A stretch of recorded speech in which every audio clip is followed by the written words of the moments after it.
Les singes et la couleur volée.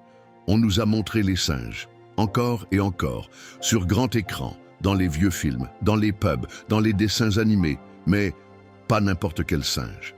Toujours les mêmes, toujours sombres, toujours cette fourrure noire, cette peau brune, comme si la nature avait choisi un uniforme, comme si la diversité n'existait pas, sauf que la nature, elle, ne ment pas. Il y a des singes blancs comme la neige, dorés comme le soleil, orange vif comme un brasier au crépuscule, bleu, rouge, rose, une palette entière que Hollywood a soigneusement effacée.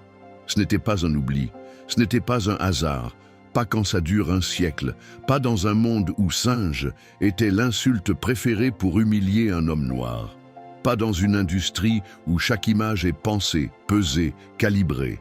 En choisissant toujours les mêmes singes sombres, ils gravaient une équation dans nos têtes. Singe, noir. C'est comme ça qu'on fabrique un réflexe visuel. C'est comme ça qu'on conditionne une génération, puis la suivante. On efface la diversité naturelle et on enferme un peuple dans une métaphore animale. Et puis, un jour, le vernis craque. Des singes dorés dans un dessin animé, des visages bleus dans un documentaire. Un peu de vérité qui fuit à travers les fissures. Mais le mal est fait. 100 ans de mensonges. Ça ne s'efface pas avec quelques images colorées. La nature n'a pas choisi un code couleur. Hollywood, si.